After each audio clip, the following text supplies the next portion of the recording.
Toast is a flavor, incredible food trends in 2015.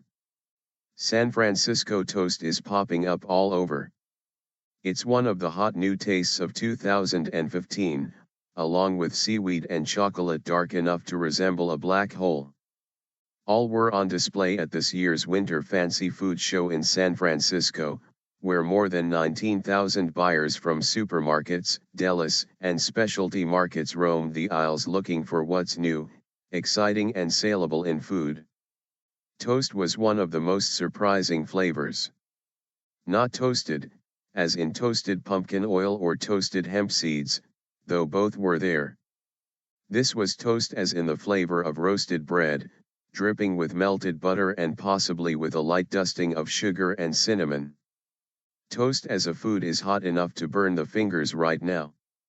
Small cafes and restaurants nationally are embracing it as comfort food, featuring artisan bread, small dairy butter and toppings from almond butter to salted avocado.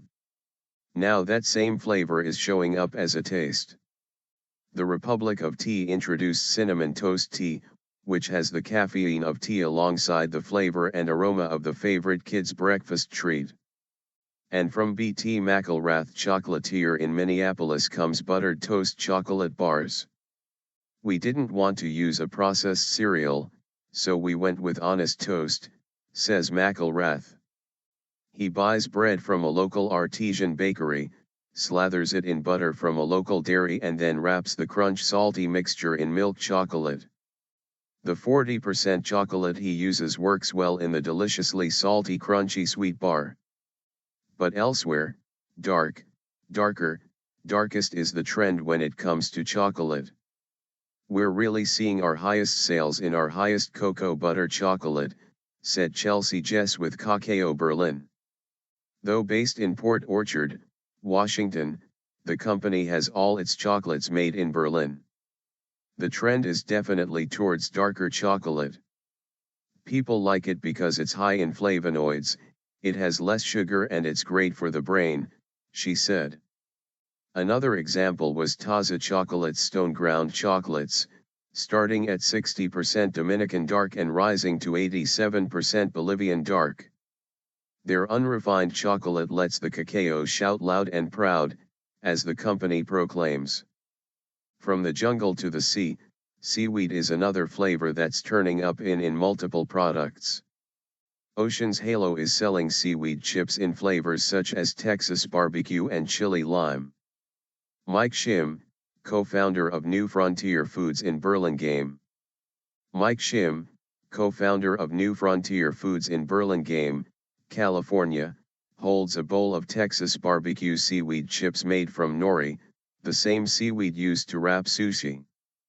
The chips were one of multiple seaweed-flavored offerings at this year's 2015 Winter Fancy Food Show in San Francisco January 11-13, photo, Chris Kiebman. Seaweed is healthy and it's really sustainable, said co-founder Mike Shim. It's got 130% of your vitamin B12 requirements and 30% of your vitamin A. It's a real superfood. Seaweed also showed up in other snacks, such as almond seaweed crisps and onion seaweed crunch from Ocean Snack.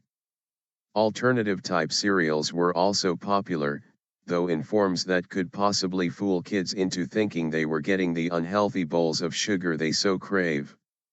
One was Pereg's Quinoa Pop cereals, which come in strawberry, chocolate, vanilla, and plain varieties.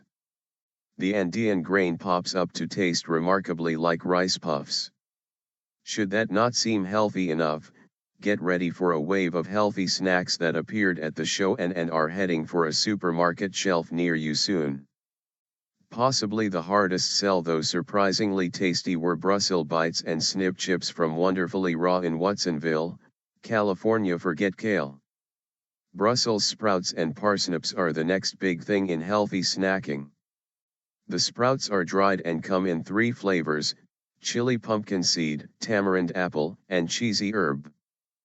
Parsnips, which dry up with a faintly sweet flavor, taste very nice indeed when coated with either dill pickle, cheesy herb truffle or chipotle lime cilantro flavors.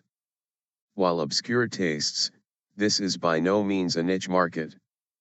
The specialty foods industry's retail sales were $70 billion in 2013, according to the Specialty Food Association. What shows up at the show tends to hit local supermarkets within a year or so.